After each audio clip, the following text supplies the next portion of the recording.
What is going on, squad? Welcome to another amazing episode of the Make Fit Happen podcast. I am your co-host, Jupe, the creative astronaut Bornman, and joining me as always is Amanda. I'm a man. I want a lightsaber. Kim, what is going on, Amanda? How are you doing on this beautiful day? I'm good. All our fans missed our conversation about OnlyFans. So here's virtual prostitution. Number one, if you have an OnlyFans, you're a virtual prostitute. Fight me.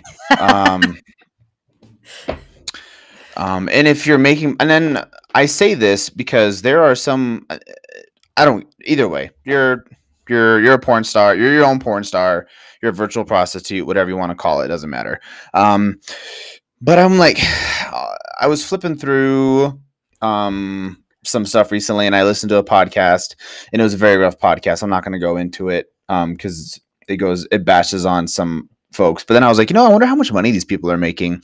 The number one person, this is monthly, by the way, the number one person on OnlyFans makes $20 million per month. That's insane. That's disgusting amounts of money. Also, think about how many people have seen her coochie. Too many people. $20 million worth of people have seen her, and I'm pretty sure that they do like a $6.99 per month kind of thing or whatever the hell it is, like very similar to like other subscriptions or whatever. Right. I guess I don't fucking know.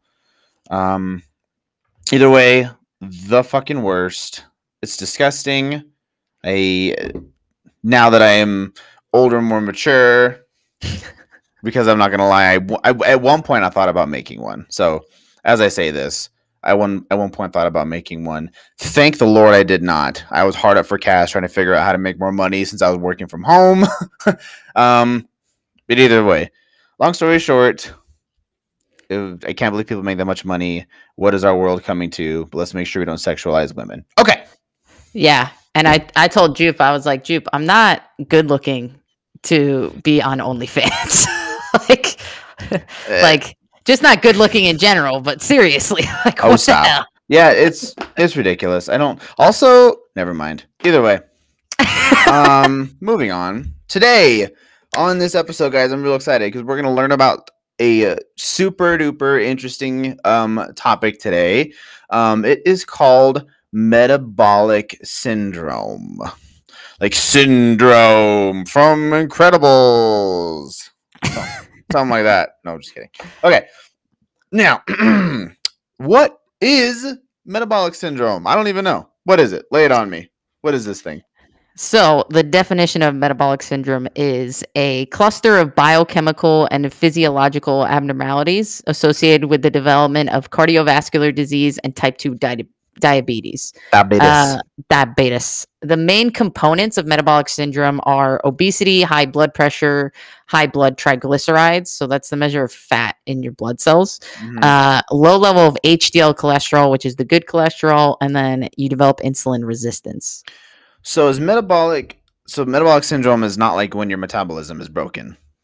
It is not. Metabolic syndrome is basically a combination of health issues that mostly stem from being obese, mm-hmm. That are causing people a couple of different things. So one of the things is the metabolic syndrome costs a lot of money. It costs a lot of money for the patient and for people that taxpayers basically who pay for hospitals and bills and expenses and things like that. So the people that have metabolic syndrome, they spend a tremendous amount of money on medication because most likely they have high blood pressure, so they take blood pressure medication. They have high cholesterol, so they take cholesterol medication. They probably are type 2 diabetic, so they take insulin and some type of medication. They may have sleep apnea, so they have to buy a contraption to breathe at night. So there's a bunch of cost that is associated with metabolic syndrome, and that cost is always also carried into hospitals and us taxpayers that pay into medical systems and things like that. You pay taxes? I know. Oh my God. Why? I just don't pay taxes. I'm just kidding, guys. I do pay taxes. I'm just kidding. That was a joke.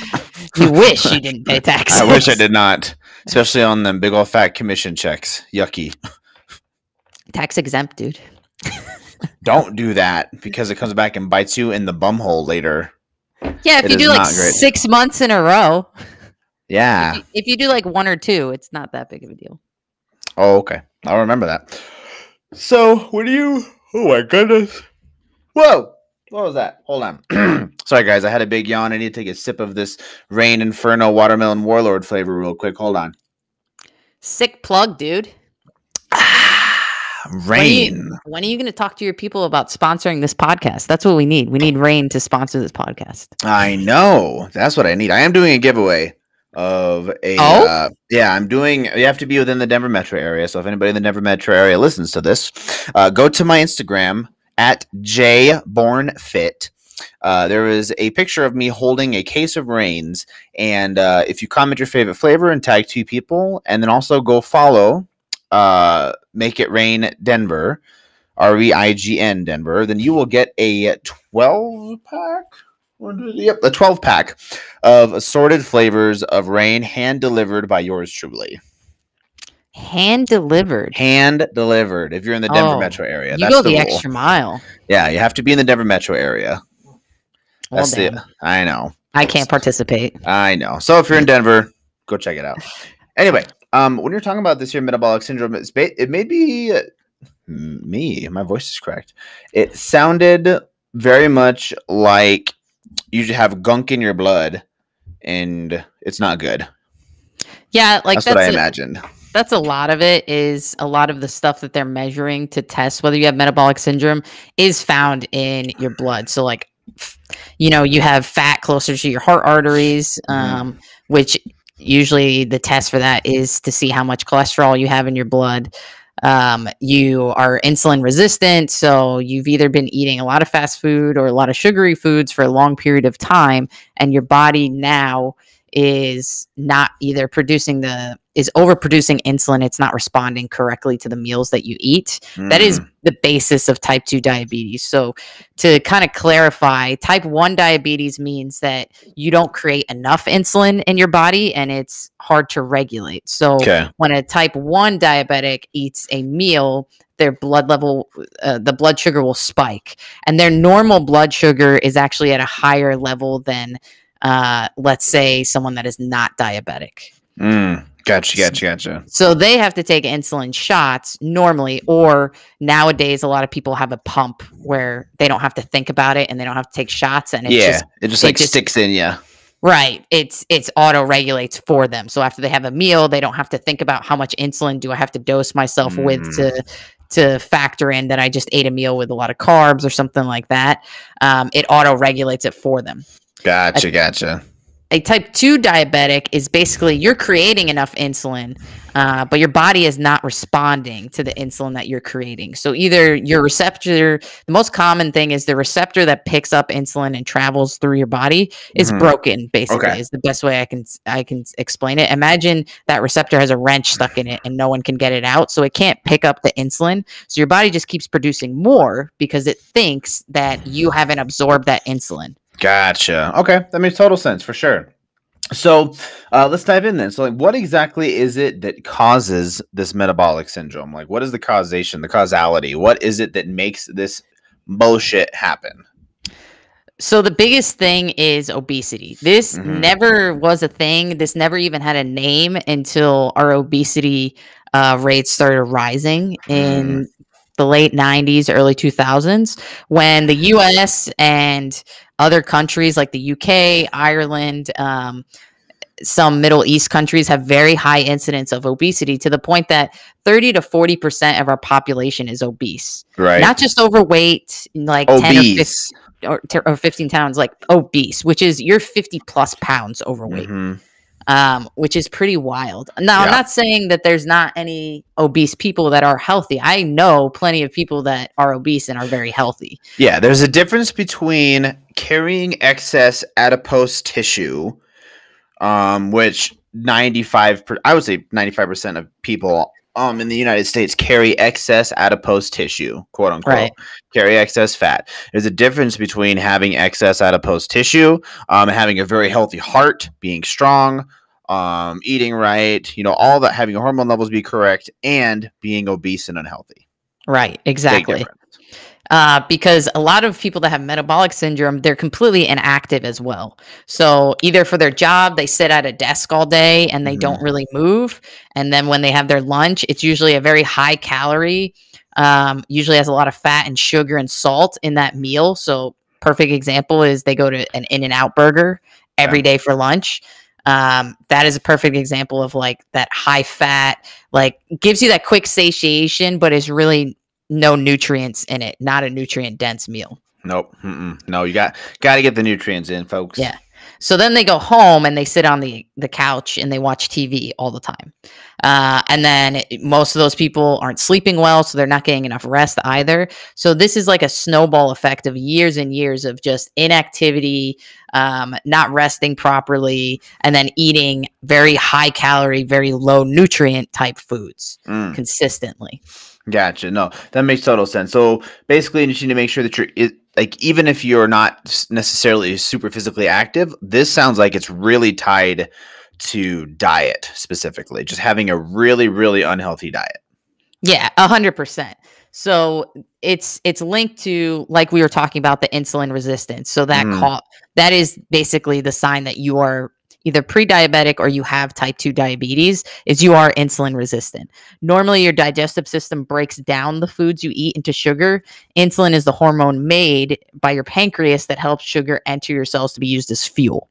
So in people with insulin resistance, cells don't respond normally to insulin and glucose can't enter the cells as easily. As a result, your blood sugar levels rise even as your body churns out more and more insulin to try to lower your blood sugar. So I explained it a little bit earlier as a more simplified version, but that's like the more scientific version of what's going on in your body when it comes to your blood sugar.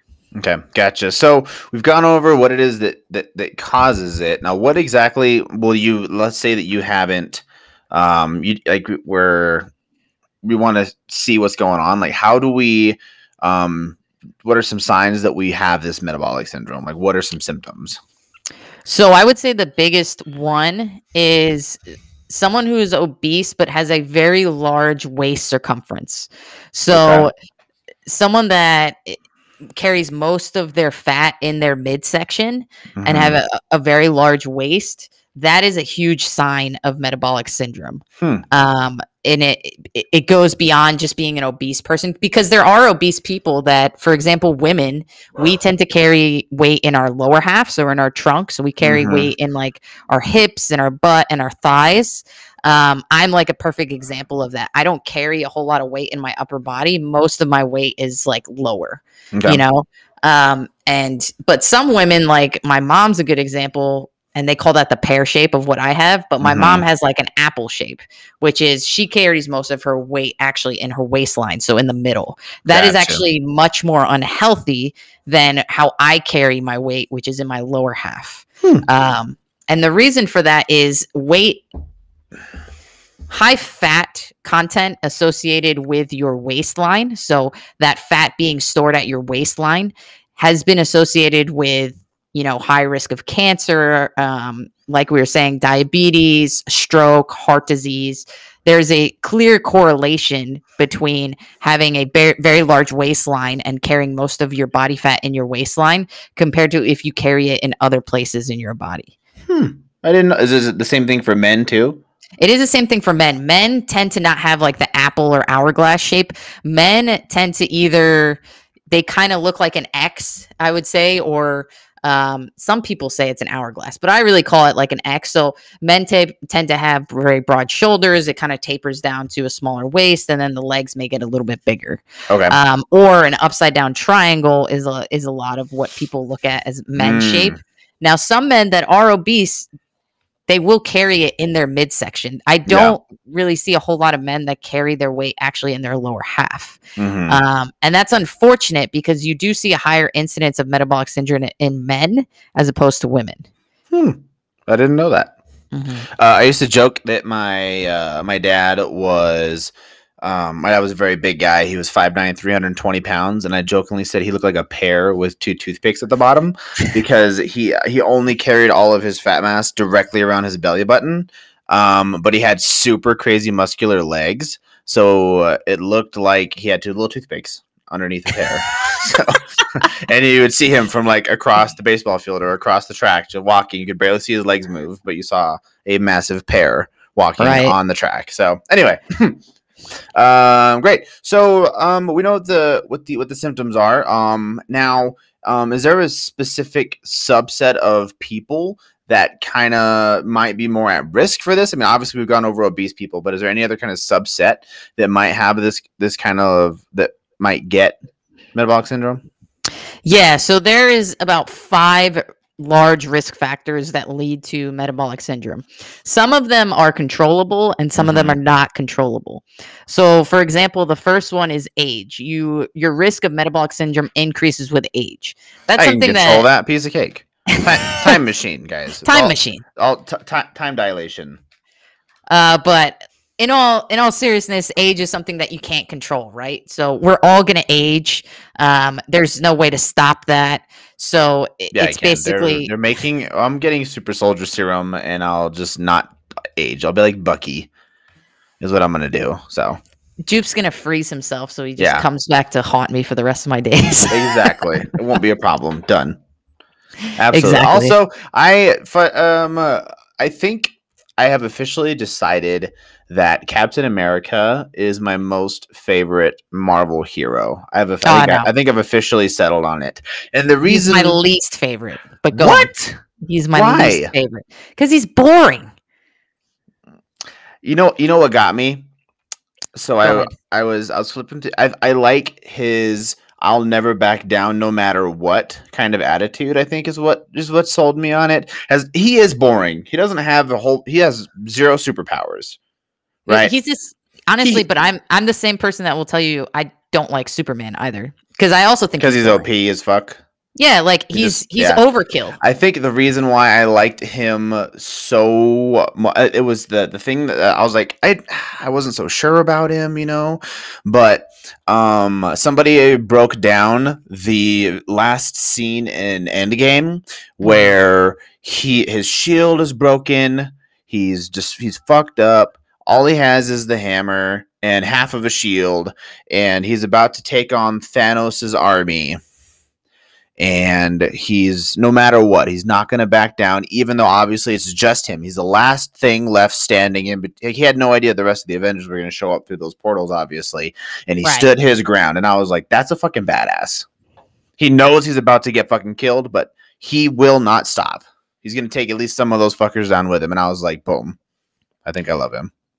I don't disagree that he is a badass character in terms of like strength and like just basically all he can do like skill wise. I just find his story boring. That's why I can't. Like, so who's your favorite then? Oh, Iron Man. So a billionaire who makes toys is boring as somebody. Never mind. We're not going to get into this. His personality is way more entertaining. First of all. It is. That's true. That's very, very true. My favorite superhero of all time is going to be Batman forever. Correct. So on Marvel's side, Iron Man is the most comparable to Batman. Billionaire, super smart. Not really any superpowers in it of itself. Okay, all right. The only closest thing would be Black Panther would be the closest thing. That would be a subset, but I see where you're coming from. They're literally like Iron Man and Batman are literally like exact antimers of each other. What? You don't remember chemistry? Antimers? So like they're molecules that are the same except they have one difference? No, I'm dumb. I didn't take chemistry ever. I went to one chemistry class in college, and the professor was like, "How many hours are you guys taking right now?" And everyone's like 12, 15. Then he was like, "How many credit hours is this class?" And they're like 3. And he was like, "Take your total credit hours times how many credits this is. That's how many hours a week you're going to work on this class." And I went, "Bye." Nope. Not gonna. So I've never taken a chemistry class in my entire life. You lucked out. Chemistry's not that bad, but organic chemistry is fucking brutal. Guess what? I didn't got to deal with that shit. So that's also why I'm not the sharpest tool in the shed here. Who's at risk? for this metabolic syndrome. Back on track. So the second risk factor is ethnicity. So in the United States, Hispanics, especially Hispanic women, appear to be the greatest risk of developing metabolic syndrome. The reasons for this are not entirely clear. My speculation is most Hispanic diets are very high in high-fat meats, so like lamb, beef, pork, cheese, and they use a lot of oils and spices. Yep. That combined with the fact that not all of their family gatherings are associated around food and not necessarily activity. Yep. And the women do the majority of the cooking. So taste testing, eating all the time. That'd be my guess. Sure. Yeah. That is my inference from that. And with what we know scientifically, Hispanics and African Americans, unfortunately, genetically tend to have higher risk of things like heart disease and diabetes. Mm-hmm.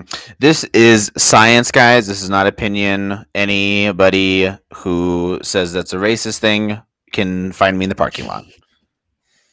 Yeah, it's definitely not racist. We've talked about this actually in a previous podcast, where there are certain ethnicities that unfortunately genetically are predisposed to such things as heart disease, diabetes. Like, for example, in Asian culture, it's been, centuries that they eat a very high salt, very low dairy type diet. So most of them are lactose intolerant.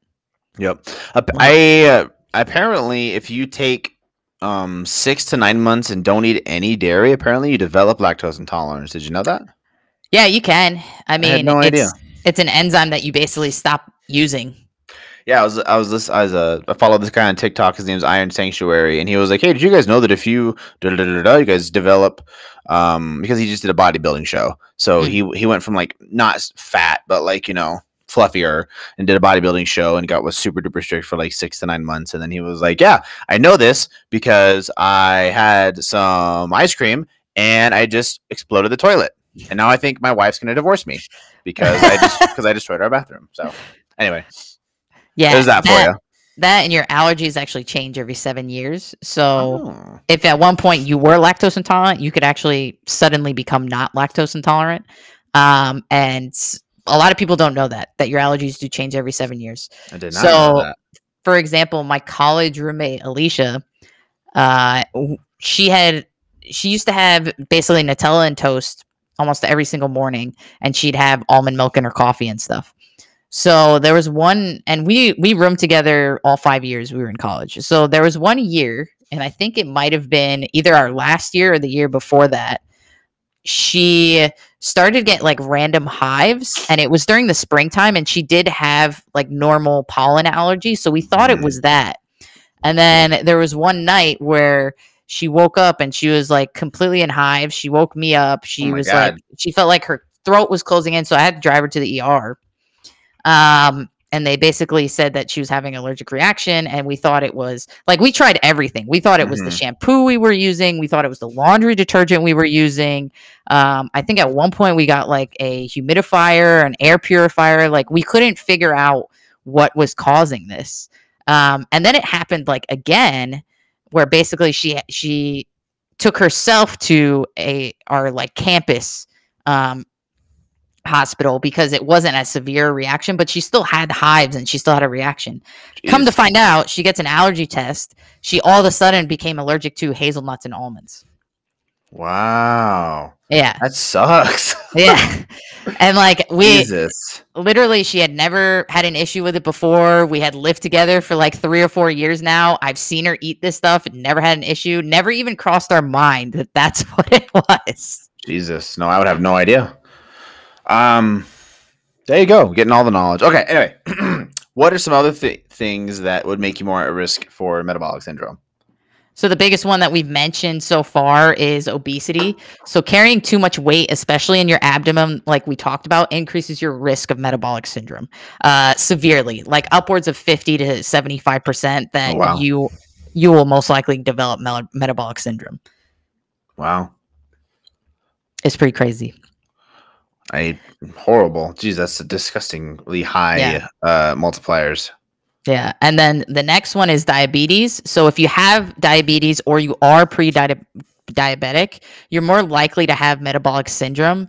If you had diabetes during pregnancy, so that's called gestational diabetes, or if you have a family history of type 2 diabetes, you are at higher risk. But if you notice, the first two things we talked about, age and ethnicity, you don't have control over those things, right? But the next two things that we talk about, which are actually the two things that give you the most risk for metabolic syndrome, are controllable. You can control whether you become obese or not. You can control, even if you have a family history of diabetes, you can choose to eat healthier and avoid things that you know will increase your risk, and lower your chance of actually getting diabetes. For sure. Is there anything else that you want to add into there for as far as risk factors? Yeah. So the last one is other diseases. So your risk for metabolic syndrome is higher if you've ever had non-alcoholic fatty liver disease, which is become more and more common, and I'm not sure why. Or if you have polycystic ovary syndrome or sleep apnea. Polycystic ovary syndrome is actually genetic. So, like, for example, my mom has polycystic ovary syndrome. So she's had cysts removed from her ovaries. I get tested to see if I have carried on the gene, basically, and I've never come up positive yet, but it's something that develop and can get worse with age. So I may not see it until I'm much older. Wow. And then sleep apnea. Your dad had sleep apnea. It's usually associated with being overweight. Yeah. When you develop sleep apnea, it's very rare if someone is actually fit and has sleep apnea. At that point, it's truly a genetic, like this was passed down, something wrong in your gene pool type thing. I don't. Is there a way to test for that? To like, or not, other than a sleep test, obviously, but like, is there a way to test to see if you're like a carrier of these things? That we're entering like, what's it called? Gattaca. Yeah. We're entering like Gattaca territory here. Yeah. I did watch that. I watched that in science because I do that science. I don't do chemistry, but I did Gattaca. So there isn't a genetic test that you can do for sleep apnea. I know you can do a brainwave test where basically it's not a sleep test, but they basically strap on the electrodes to your brain and they kind of test your brain in certain instances of when you're relaxed or when you're at stress. And supposedly that can tell whether you are predisposed to sleep apnea, but honestly, the best way to tell is do a sleep test. Or if you have someone that you sleep next to every single night, have them, this sounds creepy, but have them watch you for certain periods of time at night to see if you're still breathing. Because that's what sleep apnea is. You stop breathing for certain parts of the night. Yep. And your dad had a pretty severe case where to the point he got hypoxia, which is lack of oxygen to the brain, which is permanent and can damage brain cells. Yeah, I distinctly remember multiple times, like he'd be asleep in his chair and I would like have to stop. And it would be like 45 to like up to a minute and a half where he would just quit breathing completely. And I remember like stopping and I would like watch his stomach to see if it would move, and it would just, and I'm like, holy fuck, he's dead. That's pretty wild. Like that's a long period of time to stop breathing. It's scary. It might not have been up to a minute and a half. In my head it was a minute and a half because I'm watching him and he's fucking not moving at all, and I was like, holy fuck, he's fucking dead. So he's fucking stopped breathing. I was about to walk over and wake him up, and then and they usually make that choky noise too. Yep. So it's never a snore. It's always whenever they fucking do it. Like all of a sudden they gained oxygen again and they're choking on their own oxygen. Exactly. My very first serious boyfriend was very overweight. You had a serious boyfriend before I met you? Oh, I did. Ew. Yucky. Yucky. Trust me, it was very regretful. Yucky. That one pretty much scarred me for life. So. Yucky. But he was very overweight and he definitely had sleep apnea. Like I remember at time because he used to snore very loud. So like I remember at times of the night when he stopped snoring, and that's when he would stop breathing, and then he would make that choky sound and basically come back to life somehow. It's not great. Not a fun thing. It's not a good thing. So on the topic of metabolic syndrome, is there anything else that can cause any other like extra issues or anything like that inside of metabolic syndrome? Like we went over like the risk factors, but is there anything that can make it even worse? Yeah, so there's complications that stem from metabolic syndrome. Mm. The biggest one, which we've mentioned a couple times, is type 2 diabetes. So if you don't make lifestyle changes to control your excess weight, you may develop insulin resistance, which can cause your blood sugar level to rise. Eventually, insulin resistance can lead to type 2 diabetes. Mm. And then the second one, which we haven't really talked about, but it's related to the high cholesterol and the high fatty triglycerides in your blood, which is heart and blood vessel disease. So, high cholesterol and high blood pressure can contribute to the buildup of plaque in your arteries. These these plaques can narrow and harden your arteries, which can lead to heart attack or stroke. Eek, not good. Not good. How isn't I believe the rate of heart disease has gone up significantly in recent years, has it not? It has, and it's directly correlated with our spike in obesity rates too. Hmm. So, like, literally, we go up 10% in obesity rates. So does the amount of strokes and heart disease that happen in the U.S. every single year. Man, it's almost like if you were to sacrifice a little bit and not just eat whatever you wanted to and be super lazy and like take your health into consideration, that you might increase your quality of life. Oh yeah, and 100%. decrease your chance of disease or something. Isn't that, man? I think we're onto something here.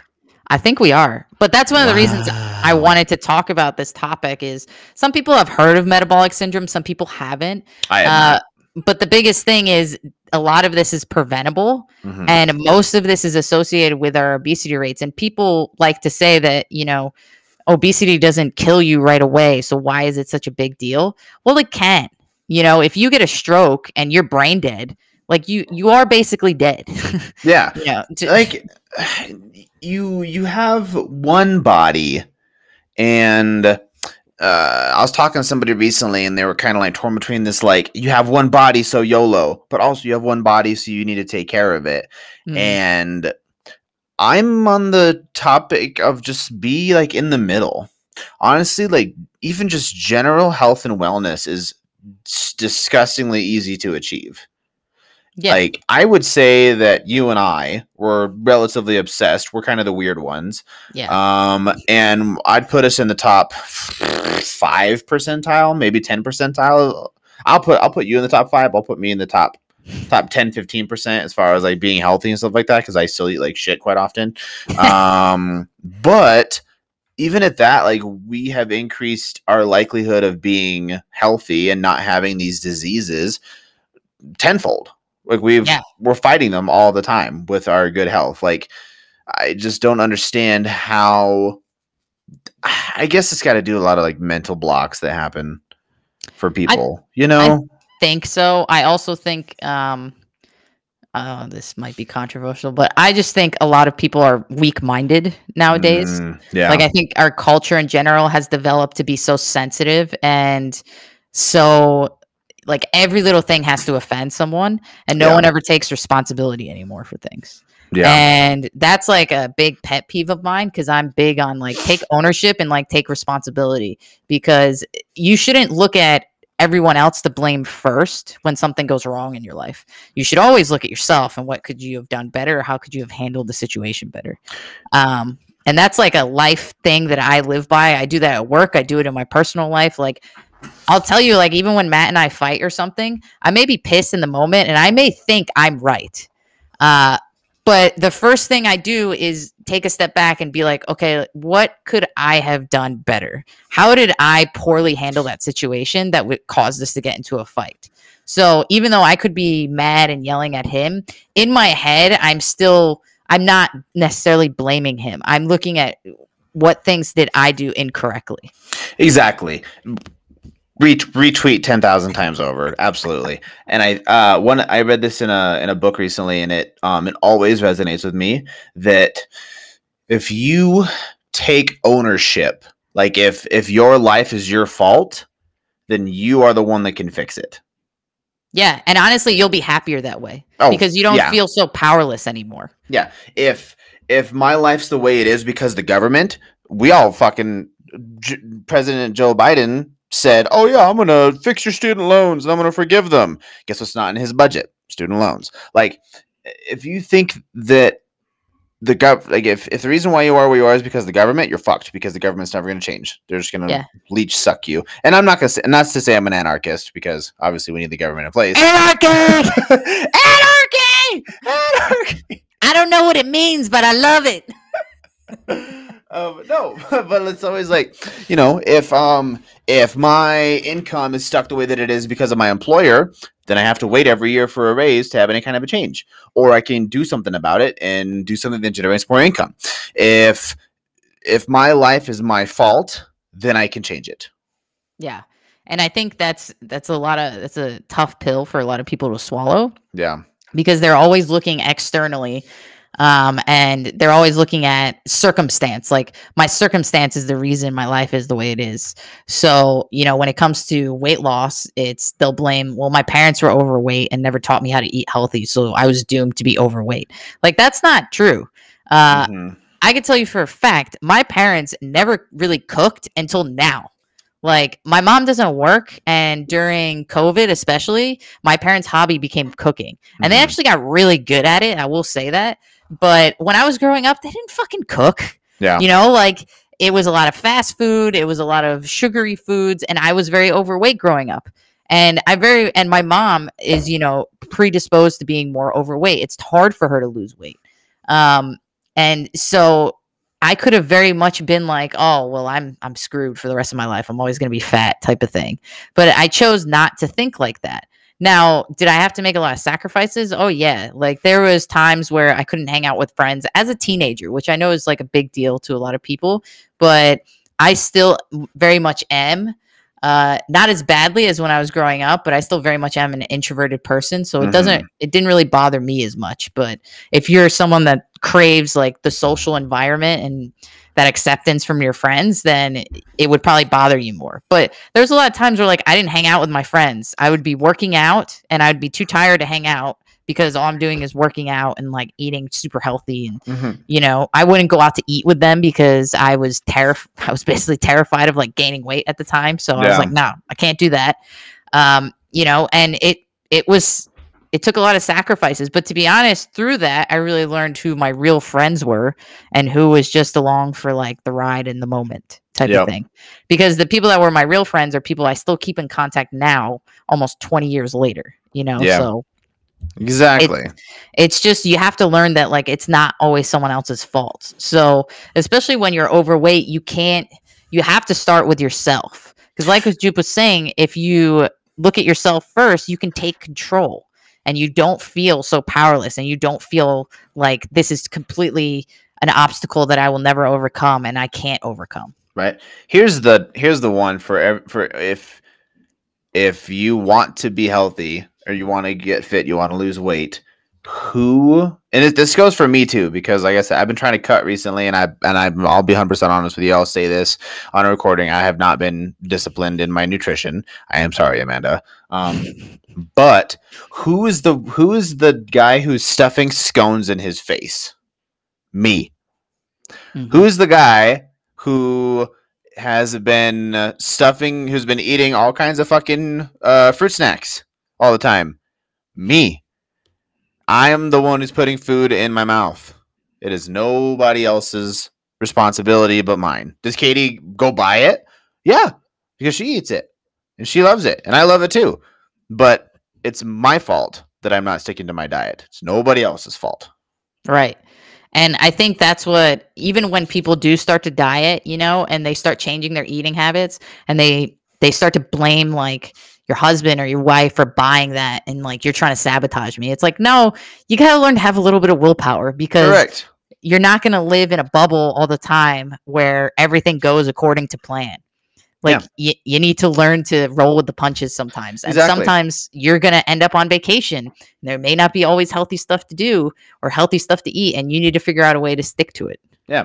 For those of you guys that listen to the podcast quite often, you guys know that I fucking love potatoes and French fries. And after one of Katie's kickball games, she wanted to go out with her friends, and I was the driver. It was a cup and hand league, so she couldn't drive because she'd been drinking. And we went to this bar, and I tried to get something that would fit my diet. They didn't have anything, and Katie wanted French fries. So guess what I did for an hour and a half? I sat with a basket of French fries, which is portioned for 2 people, by the way. I sat there with a basket of French fries in front of my face, and I had one fucking French fry. One, because I'm in control. Exactly. Boom. And that's a big part of, avoiding these things, because I think for a lot of people, obesity is not real because it's not like a gunshot. It doesn't kill you immediately. You're right, it doesn't, but it costs you a lot of money immediately. Yep. It costs you time, and valuable time and quality time with family and friends, because you're not at your best at that point. Hell yeah. We're gonna get into preventing this metabolic syndrome, but it's funny that you said that because I was making a TikTok earlier about the 3. I'm making a TikTok that's the 3 books that helped me the most in my fitness journey, and one of them is this guy. For those of y'all that can't see on the video, it's a book called "Don't Eat the Marshmallow Yet."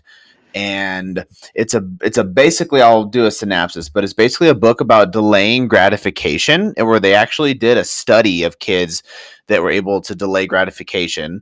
And long story short, those people that are able to delay the instant gratification went on to be more successful, healthier, have better relationships, and all that kind of stuff than the people who wanted instant gratification.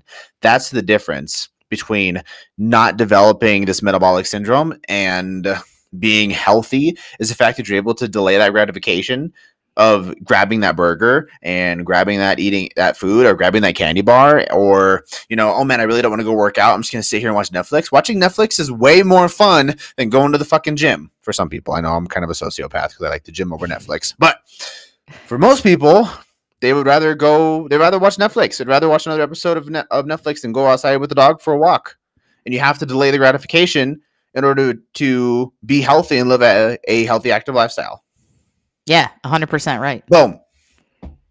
Dropping some knowledge on y'all asses today. All right. How can we, on this whole topic of delaying gratification, how can we prevent ourselves from developing this metabolic syndrome?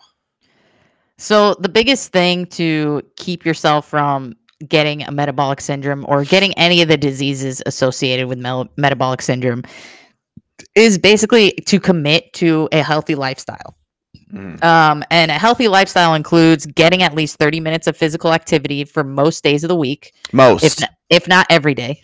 Yeah, most. That's the important thing I heard there. I would say at least 4 or 5 days out of the week, get at least 30 minutes of activity. Eat plenty of vegetables, fruits, lean proteins, and whole grains. So really just clean up your diet. Like, avoid highly processed foods. Try to stick to more foods that, I don't want to call them natural, but you have to think they were not made in a lab, Yeah. Like, they were coming from an animal, or they were coming from the ground, or they were coming from a tree. Like, not to sound hippie or anything, but that's where most of your foods lie. Yeah, man. From the earth. Let Mother Earth guide the way. Jesus. That was like a Charlie. Mountain, Charlie. Let Mother Earth guide the way, Charlie. Can you Mountain, Charlie? Oh God, they got my fucking kidney. Okay, continue. But if you look at it from a grocery store perspective, so the outskirts of the grocery store are where you want to focus on buying your food. The aisles are where kind of all the crap food is. Oh, I didn't even think about that. You're right though. 100 like that, and because where's the I just went to the grocery store yesterday. Everything to the right is all the fruits and vegetables, and on the backside had all the proteins and all that stuff and all the meats. Like, I didn't even think about that. Yeah, most grocery stores are kind of all set up that way, and all your processed foods that are packaged are always in the aisle sections. Yeah.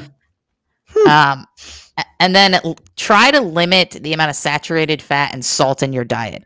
So some people this may not affect, but especially if you have a predisposition to high cholesterol or high blood pressure or heart disease where it runs in your family, then you do actually want to avoid saturated fat and salt.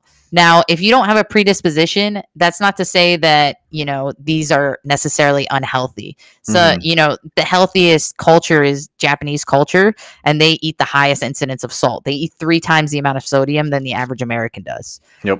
But yet they're the healthiest culture. So you have to all put it in perspective. It depends on where you lie in the spectrum when it comes to genetically. Are you more likely to get heart disease or stroke or anything like that? Then you kind of want to avoid these things. If you're not, then you don't have to necessarily cut them out, but you do still want to limit them because they still can cause higher incidence of blood pressure because they are more likely to build plaque on your arteries and things like that. Mm-hmm. And then maintaining a healthy weight. So you don't have to be super ripped and fit all the time, but you want to at least be healthy. That's what's important. And healthy may be that, you carry around an extra 5 pounds, but that's not a big deal. As long as your BMI, and even though I think it's a terrible measure of health, for the mass population, it works because it's a range. Yeah. So as long as you're in your healthy BMI range, you're fine. And that's what you want to stick to. You don't have to be super skinny or be super muscular and super ripped to live a good quality life. You just want to be healthy. And to add on to that, like even if you're super ripped, being super duper ripped is oftentimes not super healthy. Yeah, especially if you're cutting calories a lot and you're not eating the healthiest and you're not taking care of yourself. There's a lot of people that do huge calorie restrictions, which we've talked about in previous podcasts, that are not healthy. So it's all about test your blood levels every year. Make sure that they're not elevated, things like that. Gotcha. And then the last one is not to smoke. I think by now most people know that smoking is bad for you. It leads to cancer. There's a bunch of chemicals in cigarettes that are not good for you. So the less you can smoke if you are a smoker, or if you just don't smoke at all, the better it is for your overall health. Guys, I have to tell you a secret. So as we're sitting here doing this podcast, I was messing around with something. So according to BMI, right? This is kind of like an example of like why BMI is not necessarily the greatest example. So I am 5'9", and the most recent weigh-in that I did before I started my cut was 202 pounds. Okay. According to that, obesity starts when you have a BMI of 30 or more. Okay. The 5'9", 202 pounds puts me at 29.8. So I'm almost obese. You're according to there. BMI. Yeah. I guess I'm a big old freaking chunk-a-lunk. Also, to put it in perspective of how obese countries have gotten, they've actually had to create additional sections of BMI. Shut up. So it used to just be, underweight, normal or healthy, overweight, obese. There are actually 3 other aspects of obese, because there's an obese category 1, category 2, and I think a category 3. Yeah, because I just pulled it up. They've got under, healthy, overweight, obese, extremely obese. Yeah, so there's actually extra ones. Another category besides extremely obese. Shut up. And it's usually numerical. So if you look at it numerically, they'll tell you. Yeah. And it will color code it for you. Yeah. But basically, it's red. Yeah, it's very red. Basically, is how they color code it. But it's sad that we have adjusted our measuring system to match the fact that our society has gotten that overweight. Instead of let's fix our society so we don't have to do this. Let's fix the measuring system instead. Let's fix the measure. Yeah, let's fix the let's change the target. Yeah. Let's adjust the target. That's the same thing. Like, you know what? Nope, we're not gonna go into it. I'm not gonna do it. It's okay. All right. Now, you guys, that's everything. I think we went over a whole lot of stuff with metabolic syndrome, but we also went into a whole lot of brain shit, which is the best part. I think those are our most favorite. Honestly, those are the episodes I like the most. Is whenever we go into all kinds of fucking philosophical shit in the episodes. That's my most favorite personally. Is there anything else you would like to add, Miss Amanda, before we? No, it's just mostly stay healthy. Focus on eating the right foods.